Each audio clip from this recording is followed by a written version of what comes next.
2025년, 그러니까 늘 새롭게 시작할 때에는 이렇게 긴장이 되고 또 걱정이 되기도 하고 때로는 염려가 되기도 하는 것 같습니다. 게다가 제가 로마서를 설교한다라는 것이 큰 긴장의 요인 중에 하나였습니다. 사실 로마서는 목회자들이라면 일평생에 한 번쯤은 다 해보는 설교입니다. 꼭 하는 설교이지만 동시에 모든 목회자가 한결같이 이야기하는 것, 로마서 설교하는 게 너무너무 힘들었다라는 겁니다. 그럴 수밖에 없는 게요, 구약, 제가 전공이 구약이어서 그런지 모르겠지만 구약 성경의 본문의 말씀을 가지고 설교를 할 때는요, 사실 그렇게 어렵지 않습니다. 구약 성경에서는 하나의 메시지, 하나의 하나님의 말씀을 전하기 위해서 하나의 이야기가 있어요. 그런데 로마서, 그러니까 바울 선생님의 서신들, 편지들의 경우에는 이야기가 없습니다. 이 로마서가 기독교 성경, 그러니까 신약 성경에서는 핵심적인 성경 중에 하나라고 이야기를 하는데, 그 로마서의 편지글에 아주 집약적으로 핵심적인 교리들이나 가르침들이 이야기도 없이 막 쏟아져 나오기 때문에 설교를 준비하려고 하면 도대체 어떻게 어디서 끊어야 될지, 그리고 여기서 무엇을 설교하고 무엇을 말씀드려야 될지 너무 많아서 이걸 어떻게 할 줄 모르겠는 겁니다. 그래서 제 기억으로도요, 제가 수많은 목사님들의 수많은 로마서 설교를 들어봤지만 결론은 무엇이냐? 들었는데 뒤돌아서면 이해를 못하겠다라는 거였습니다. 그래서 너무나 많은 정보들이 막 들어오니까 도대체 목회자인 나도 저 목사님의 로마서 설교를 듣고 이해가 안 가는데 성도들은 저 이해하실까? 그리고 로마서에 관한 많은 설교집과 책들이 있는데 저 두꺼운 책들을 읽으면 사람들은 과연 이해할 수 있을까? 그런 의문이 생겼습니다. 바울의 서신을 연구하는 학자들이 공통적으로 말하는 게 있습니다. 바울의 서신, 이 로마서를 포함한 바울 선생님의 글들은 대부분 다 편지글들인데요, 이 편지글들을 회람편지라고 이야기를 합니다. 회람편지라는 게 뭐냐면 이 편지는 그 교회만을 위해서 쓴 게 아니라는 거예요. 그러니까 바울 선생님이 어느 곳에서 이제 편지를 써서 이 편지를 전달하는 사람에게 이 편지 좀 전해줘 하면 이 편지를 가지고 A라고 하는 지역의 교회로 가서 바울 선생님의 편지글을 전달해 줍니다. 그러면 그 공동체가요, 그 편지글을 다 함께 읽는 거예요. 그러면서 바울 선생님이 전해주셨던 예수 그리스도의 말씀, 그리고 그분의 가르침, 그리고 그분의 사랑, 그리고 그분의 그 삶을 배우면서 사람들이 감동을 받고 우리도 이렇게 합시다 하면서 예배를 드리는 공동체로 거듭나게 되면 이제 그 편지를 전달한 사람이 그 편지를 가지고 다시 또 B라고 하는 지역에 그 편지를 가지고 가서 또 그곳에서 그 편지를 읽는 겁니다. 그래서 한 곳에 있는 한 교회에게 보낸 편지가 아니라, 비록 로마서라고 이름 붙여졌지만 로마의 교인들만 읽으라고 쓴 편지가 아니라 그 주변에 있었던 수많은 교회들을 다니면서 이 편지를 읽으면서 이 편지의 글 속에서 바울 선생님께서 때로는 책망하기도 하시고 때로는 그 공동체의 용기를 북돋아 주시기도 하시고 또 어떤 경우에는 예수 그리스도가 어떤 분이신지 물어보기도 말씀하시기도 하시고 또 그 교회들을 안부를 묻기도 하고, 이렇게 해서 여러 공동체에게 쓴 편지를 회람편지, 돌려보며 읽는 편지다. 그래서 회람편지라고 하는데요, 여러분들 생각해 보십시오. 편지글을 쓰는데 편지를 쉽게 쓰겠습니까? 어렵게 쓰겠습니까? 쉽게 쓰겠죠. 여러분들 지금은 이메일을 많이 쓰긴 합니다만 제가 결혼하기 전만 하더라도요, 아내와 제가 서로 의사소통이라고 할 수 없구나. 서로 안부를 묻는데 저는 이스라엘에 있고 아내는 여기 한국에 있지 않습니까? 편지를 주고받았습니다. 그래서 지금도요, 아내가 그때 제게 썼던 편지들이 이렇게 수북히 쌓여 있습니다. 그거 한번 계속 제가 다시 한번 읽어보면서 아내가 저한테 바가지 긁을 때마다 과거에 당신은 이랬는데 이러면서 제가 늘 이렇게 복기를 하고 있는데요, 그 편지 글들이 철학적인 내용이거나 그 편지글들이 한참을 생각해야지 이해하거나, 내지는 그 편지의 내용을 이해하기 위해서 내가 뭐 사전을 찾아봐야 되거나, 이런 편지 내용이 아니죠.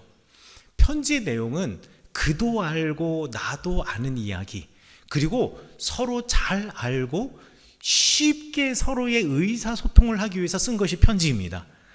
그런데 왜 로마서 설교는 그렇게 어렵냐고요? 그 쉬운 편지를. 그래서 제가 이제 바울 선생님이 쓰신 로마서도 쉬워야 한다라는 그 가정 아래, 그리고 이 바울 선생님이 쓰신 편지는 쉬운 편지글이고, 교육 수준이 높든 낮든 간에 누구나 이 편지를 읽고 예수님을 알고 교회를 알 수 있어야 한다라는 가정 아래에서 최선을 다해서 제가 이 1년 동안 바울 선생님의 이 로마서와 갈라디아서를 여러분에게 전하고자 합니다.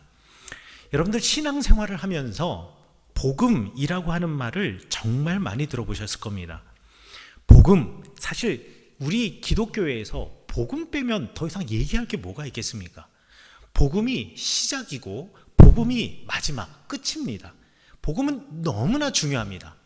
그런데 여러분들에게 제가 종이를 다 나눠드리고, 그렇다면 과연 복음이란 무엇입니까? 라고 질문한다면, 그래서 여러분이 그걸 답해보세요 라고 쓴다고 한다면 매우 난감할 겁니다.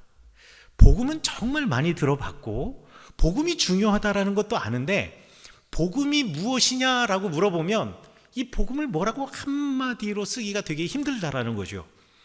예수님에 대한 이야기가 복음인 것 같기도 하고, 또는 예수님이 이 땅에 오셔서 전하셨던 하나님의 나라, 그리고 하나님의 마음이 복음인 것 같기도 하고, 그래서 이런저런 많은 답들을 여러분들이 아마 쓰시게 될 겁니다. 그런데 오늘 성경 본문 말씀, 그러니까 로마서 1장 1절부터 7절 사이에서는 바울 선생님께서 이 편지에서 복음이 무엇인가에 대해서 먼저 정확하게 이야기해 주시고, 한 문장으로 이야기해 주시고 이 편지를 시작을 합니다. 자, 그런데 1절부터 7절까지의 내용이 엄청나게 긴데 어떻게 한 문장으로 바울 선생님이 이야기해 주셨냐라고 물어보실 수도 있고요. 아니, 저는 1장 1절부터 1장 7절까지 읽는데 거기 복음이 무엇이다라고 바울 선생님이 써놓은 것도 없는 것 같은데요 라고 한글 성경을 읽으시면 생각하실 수가 있는데요, 이게 그리스어의 특징 때문에 그렇습니다. 이 신약 성경은요 그리스어로 쓰여졌고, 그리고 바울 선생님께서는 이방인 기독교인들에게 예수 그리스도를 전하시던 분이었기 때문에 편지글을 쓰실 때 그리스어로 쓰셨거든요. 근데 이 그리스어가 대단히 복잡한 언어입니다. 아니, 뭐 그 당시 사람들이 다 썼기 때문에 아주 복잡하다라고 말할 수는 없겠지만, 그 당시에 살고 있는 사람이 아니라 몇 세대 몇 시대가 떠나서 전혀 그리스어를 알지 못하는 우리 같은 한국 사람들이 그리스어를 읽으면 너무너무 힘들어요. 왜냐하면 우리나라 말은 나는 학교에 갑니다 라고 해서 주어, 나는 학교에 어디라고 하는 장소를 가리키는 부사가 있고, 그 다음에 갑니다 라고 하는 동사가 있는데요, 서술어가 있는데, 영어만 해도 거꾸로 가죠. 나는 갑니다 학교에, 이렇게 되죠. 근데 그리스어는 이런 문법이 없어요. 아무렇게나 쓰셔도 됩니다. 갑니다 나는 학교에, 이렇게 해도 되고요. 나는 갑니다 학교에, 이렇게 해도 되고요. 그 다음에 학교에 나는 갑니다, 이렇게 해도 되는 거예요. 그러니까 제가 그리스어를 배울 때는 어떻게 했냐, 문장이 아무리 길어도 제일 먼저 동사를 찾고, 동사를 보고 이게 1인칭이냐 2인칭이냐 3인칭이냐를 보고 주어를 빨리 찾고, 이런 식으로 해서 거꾸로 찾아가면서 글을 읽어야 하기 때문에 어려운 데다가, 그리스어는요 문장이 어마어마하게 길어요. 그래가지고 철학자들이 쓴 그리스어 문장을 읽으면 아무리 사전을 갖다 놔도 이해하기가 너무나 힘들어요. 그 안에서 주어 동사 찾기도 힘들고 도대체 어디서 끊어야 될지도 힘들고. 그래서 오늘 우리가 본문 말씀 로마서 1장 1절부터 7절까지 읽었지만, 이거 여러분들 사실 원문을 보면요 한 문장입니다. 1절부터 7절까지가 한 문장이에요. 거기에 주어도 하나고 동사도 하나입니다. 그래서 주어와 동사가 있고 나머지 수식하는 말, 꾸며주는 말들을 전부 다 없애버리고 딱 핵심적인 주어 동사 문장 하나 딱 남겨놓으면 무엇이냐? 바울 선생님이 이렇게 말씀하시는 겁니다. 복음은 예수 그리스도입니다. 이게 바울 선생님이 로마서에서 말씀하시는 핵심적인 한 문장입니다. 복음은 예수 그리스도입니다. 이제부터 어디 가서 복음이 뭔지 아세요? 내지는 복음이 무엇인가요? 라고 물어보면 복음은 예수 그리스도입니다 라고 대답하시면 됩니다. 그리고 바울 선생님께서 그러면 왜 복음이 예수 그리스도인지, 아니 복음이라 그러면 어떤 사물 내지는 어떤 말일 것 같은데 예수님이라고 하는 그분, 어떤 이에게는 사람일 수도 있고요, 어떤 이에게는 이 땅의 사람의 모습으로 오신 하나님이 있을 수 있는 바로 그 사람 인간 예수 그리스도가 복음이라고 부르느냐라는 것에 대해서 바울 선생님께서 이제 1절과 7절 사이에서 세 가지로 설명을 해 주십니다. 첫 번째, 왜 예수님께서 복음이신가? 예수님께서는 다윗의 혈통에서 나셨기 때문에 예수님은 복음이라는 겁니다. 자, 다윗의 혈통에서 났다라는 말이 그 당시 사람들에게는, 사실 우리에게는 중요한 말이 아닐 수 있는데 그 당시 사람에게는 대단히 중요한 말이었습니다. 그 당시의 사람들이요, 우리는 지금 신구약 성경책을 읽고 있지만 그 당시 사람들은 이스라엘에 오실, 유다에 오실 하나님을 꿈꾸면서 읽던 수많은 책들이 있었고, 또 성경책과 같은 권위 있는 책들이 있었고, 또 그 하나님을 노래하는 수많은 노래들이 있었습니다. 특별히 예수님과 그 예수님 이후의 시대 때, 그 시대 때 많이들 불렀던 노래 중에 18개의 노래를 하나로 뭉쳐서 솔로몬의 시편이라고 해서 이 솔로몬의 시편들을 사람들이 흔히들 많이 노래 부르고 또 읽기도 하였는데, 그 솔로몬의 시편 중에 시편 17편, 솔로몬의 시편 17편에 보면 다윗의 후손, 다윗의 자손을 노래하는 시편이 있습니다. 거기 보면 내부적으로는 유대인들 중에서 정치와 종교 권력에 눈이 멀어서 하나님을 잊어버리고, 그리고 백성들, 우리 하나님의 백성들을 사랑하는 것을 잊어버린 이들, 그리고 외부적으로는 이방의 통치자, 특별히 로마 사람들이 되겠죠. 이런 로마를 대표로 하는 외부의 이방의 통치자들, 이 둘 모두를 이 다윗의 후손이 쳐부수고 이들을 내쫓아버릴 거다라고 노래하고 있습니다. 그리고 다윗의 후손은 경건한 이들에게 평화와 자비를 베푸실 것이다 라고 노래하는 게 시편, 솔로몬의 시편 17편의 노래였고요.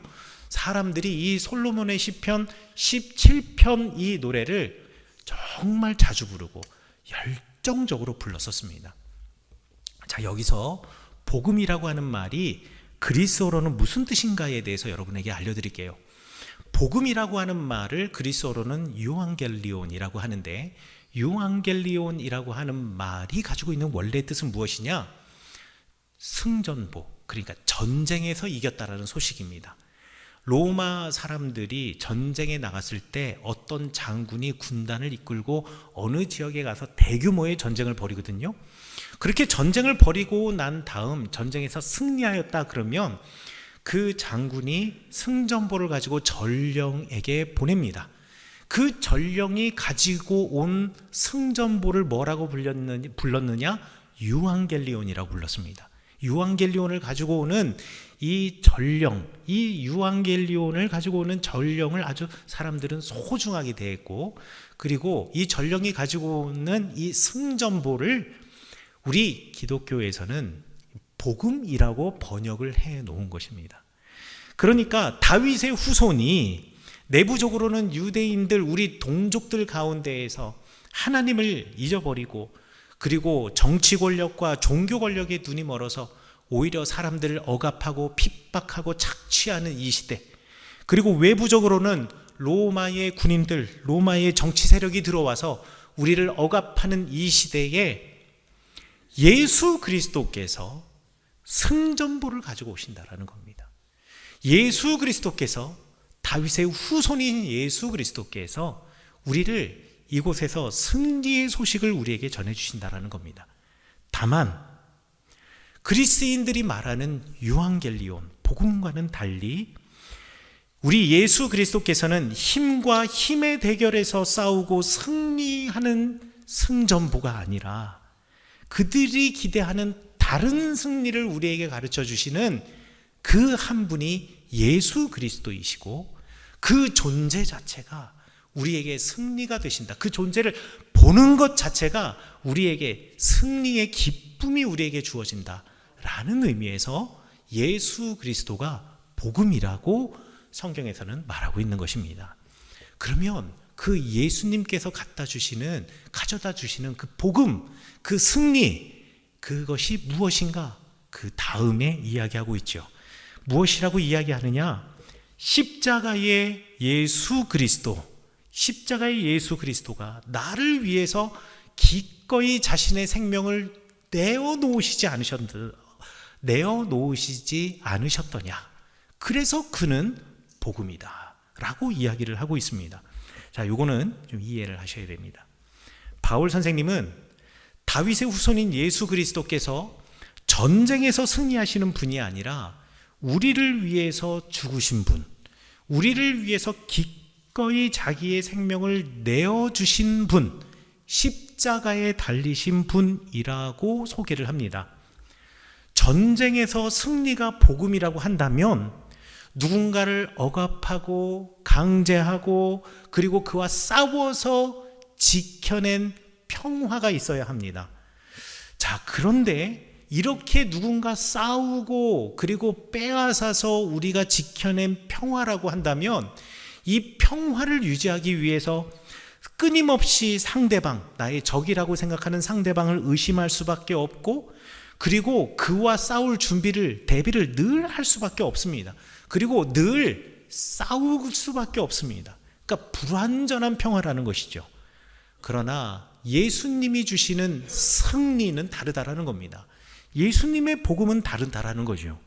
불완전한 세상에서 우리는 늘 삶의 외적인 요인으로부터 불안해하고 도전을 받지만, 그래서 사람들은 이 땅을 총성 없는 전쟁터라고 이야기를 하지만 이 지난한 싸움의 장에서 내가 누구를 밟고 올라가고 누구를 죽이고 이기게 하셔서 우리에게 불안한 평화를 주시는 분이 아니라, 이 불완전한 세상에서 사람들은 나를 향하여서 보이지 않는 총을 쏘아대고 있지만 언제라도 기꺼이 내 앞에 서셔서 나를 대신하여서 그 총알을 맞으시고, 나를 대신하여서 그 아픔과 고통을 당하시고, 아버지의 사랑으로 이기시고, 아버지의 사랑으로 나를 살리시겠다라는 그 약속이 바로 십자가의 예수 그리스도이고, 그것이 바로 복음이고, 그것이야말로 참된 우리 삶의 승리라는 것입니다.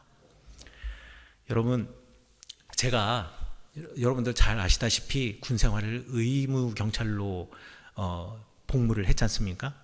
제가 3월 16일 날 논산 훈련소에 입대를 하고 4월 16일 날 경찰학교에 갔다가, 그리고 5월 16일 날 경찰서 자대 배치를 받고 5월 23일 날 저희 아버님이 돌아가셨습니다. 그러니까 저는 저희 아버지가 돌아가신 걸 본 적이 없어요. 저희 아버지는 제가 군대 가자마자 저희 아버지를 소천하셨습니다. 그런데 저는요, 경찰 생활을 할 때 우리 고참들이 어마어마하게 저를 괴롭혔습니다. 뭐 여러 가지 이유로 저를 괴롭혔습니다. 일단 신학대학 다니다 왔다라는 게 일단 마음에 들지 않으셨고, 왜냐하면 고참들이 술을 주는데 술을 안 먹으니까. 요즘은 그렇게 강제하지 않지만 옛날에는 그런 거 많았지 않습니까? 그리고 지금은 별로 안 그렇지만 예전에는 또 부대에서 구타도 많았지 않습니까? 특히나 경찰들은 구타들이 많았어요. 맨날 대모지람 나가고 그러니까 늘 그냥 맞고 늘 힘들고 그랬는데도 저는요, 몸은 힘들고 그렇지만 마음은 좀 든든한 게 있었습니다. 뭐 경찰 계열에 뭐 저희가 아는 뭐 친척이 있거나 그런 건 아닌데요. 그런데도 늘 힘들지만 늘 저한테는 믿는 구석이 있었습니다. 그 믿는 구석이 누구였냐면 저희 춘천 경찰서의 경비과장님이셨습니다. 총경 바로 아래 이제 경정, 그러니까 무궁화 3개, 우리식으로 따지면 한 중령 정도 되신 대대장급 되시는 경비과장님이신데 이분이 저를 너무 아껴주셨어요. 그분이 뭐 저를 개인적으로 알고 있느냐? 아니에요. 저는 왜 그분이 저를 그렇게 잘 해주시는지도 모르겠어요. 그래서 제가 언젠가는요, 저희 고참들한테 끌려간 적이 있었습니다. 너 경비과장님하고 무슨 관계냐고. 왜 경비과장님이 자꾸 우리를 불러놓고 너에 대해서 안부를 묻고 너 어떻게. 어느 날은요, 저를 경비과로 부르더니만 과장실에서 옷을 다 벗게 하는 거예요. 그러면서 몸에 멍이 있나 확인하는 겁니다. 그렇게까지 저를 잘 해주셨어요. 저뿐만 아니라 저와 함께 배치되었던 그 동기가 있었는데요. 그 동기가 차고에서 운전병이었는데 그 동기는 몇 달 있다가 경비과 운전병이 되었어요. 그래가지고 경비과장님이 걔를 데리고 다니면서 그 동기와 저를 엄청나게 아껴주셨어요. 그래서 왜 그런지 모르겠어요. 그런데 알게 되었습니다. 몇 달 뒤에 알게 되었습니다. 왜 그러냐면 어느 날 갑자기 경비과장님이 저 부르는 거예요. 저 근무하고 있는데. 하지만 경비과장님 차를 타고 운전은 제 동기인 그 친구가 하고 경비과장님의 집으로 가서 거기서 커피를 마시면서 그 사모님이 깎아주시는 과일을 먹으면서 제 대화를 하는데요. 경비과장님이 사진을 보여주는 거예요.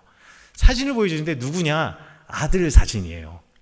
근데 이 아들이 그러니까 제 동기와 저와 똑같은 날짜에 군에 입대해서 지금 군 생활을 하고 있는 거예요. 그러니까 저희 둘을 보면서 아들 같은 거예요. 얘네들은 아들 같은 거예요. 다른 애들에 비해서.